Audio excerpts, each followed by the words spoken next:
matin, j'ai pris mon café. Puis je me suis demandé, qui sont ces hommes et ces femmes qui ont cultivé ces produits? Quel sacrifice cela leur a-t-il coûté? Alors, en m'enseignant, je me suis rendu compte que la réalité était bien plus amère que mon café corsé. Ce café est dans ma tasse, est là grâce à la mondialisation, la même qui a conduit à la surexploitation des hommes et des ressources. Les terres fertiles se stérilisent, la biodiversité s'effondre, et c'est notre santé qui en paye le prix. En fait, derrière cette réalité, il y a des ombres bien cachées. Alors je me demande, doit-on les mettre en lumière? Quand je parle d'ombre, je parle de ceux que l'on ne voit pas, de ceux à qui on ne pense pas. Ce sont les petites mains qui font de grandes choses. Aussi, il y a les ombres bien plus puissantes, bien plus imposantes et bien plus polluantes.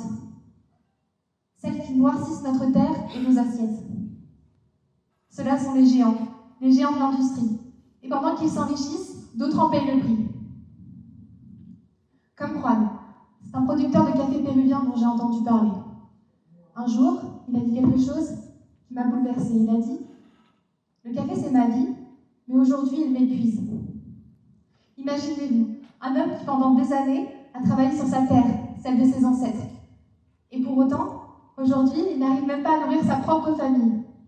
Pourquoi? Parce que ce ne sont pas les petits producteurs comme Juan qui décident du prix de vente de leur café. Non, ce sont les grandes industries. Elles imposent un prix, et Juan, lui, il doit accepter. Sa terre est en train de mourir, ses caféiers tombent malades, et lui, il se demande combien de temps il pourra encore survivre.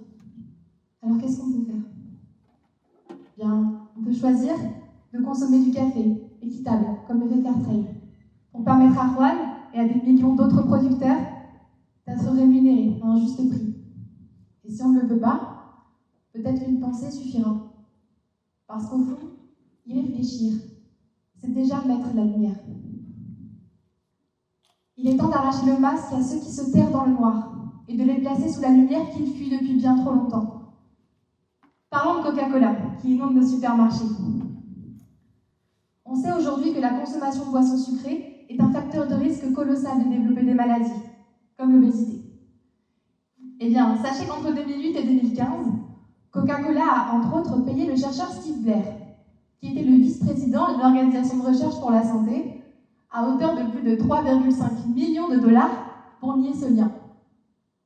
Donc Coca-Cola a payé pour mentir à ses consommateurs. Dans le même temps, au Mexique, un litre de Coca coûtait moins cher qu'un litre d'eau. Résultat, 73% de la population était atteinte de surpoids ou d'obésité. Ce n'est pas le fruit d'un hasard, mais bien le fruit d'une industrie qui prospère dans l'ombre, tandis que les vies se consument à la lumière de leurs profits. Non, je vous rassure, quand leurs pratiques ont été dénoncées, l'initiatrice de ce projet, qui n'était autre que la directrice de la santé et de la science de chez Coca, a mystérieusement démissionné. Et l'organisation de Steve Blair a été dissoute. Comme quoi, cela prouve que mis en lumière, les auteurs de ces mensonges et de ces manipulations s'effondrent. Sachez que l'on peut réagir, il suffit d'en parler et dénoncer leurs pratiques, car je crois qu'on mérite la vérité. Alors en fin de compte, l'agriculture, qui devrait être un pilier de prospérité et de santé, est devenue un cercle vicieux.